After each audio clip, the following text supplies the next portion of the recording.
innovative minds of PRAVANA, technology now meets art. Meet the new PRAVANA Balayage palette. First and foremost, let's talk about placement. I was really inspired by roller sets. Roller sets cover a lot of space and are extremely efficient. With this placement, I chose to do 2 subsections on the side and one that's an oval shape for maximum coverage through the center.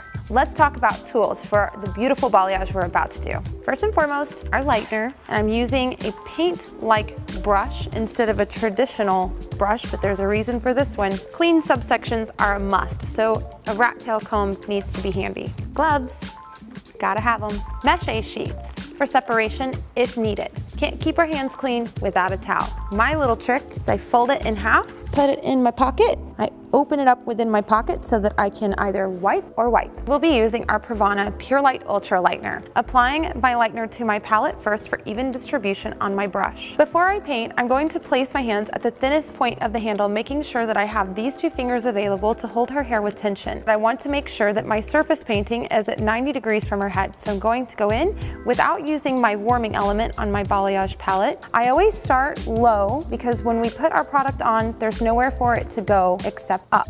Balayage is going to look exactly how it does wet when it's dry, so I'm going to make sure that my blend is really clean, precise, and soft. Putting the hair on the palette to finish, really making sure that I saturate those ends. Remember that I'm not using my warming element yet, and this is why, because there's her body heat and it's going to do the work for me. I'm going back to my bowl for my lightener. I get to go right in here at this nice little reservoir. The cool thing about this reservoir is you can actually switch it from the left to the right, depending on if you are a lefty or a righty. Now, as I'm moving forward, I turned on my balayage palette. You can see this little red dot means that it's warming up. Once it gets nice and warm, it's gonna go to your green. As you can see, we've got the green light. It's time to start painting. So we have a wider subsection here, so I am going to put a little bit more product to my brush. Remember that we're always going to start low and work our product up. Now let's say that I have something just like this. It's a little strong and it's just a little bit difficult for me to blend. I'm gonna place my brush here.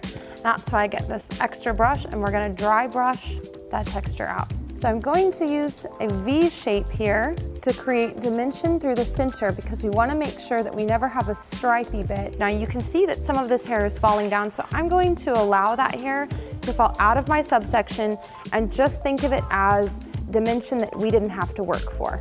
Going to hold this up and start low again, placing it on my palette, always referring back to my reservoir, nice clean application of my lightener there. I'm gonna make sure that I can let that hair lay as flat as possible and using my mesh sheet as a separation. So as we're moving forward with our subsections, we're taking the same exact placement. The only difference is we're utilizing the warming element of our balayage palette now. The warming element is actually going to help me close the gap between the air temperature and her body temperature, helping to regulate her lightening for an even and consistent lift.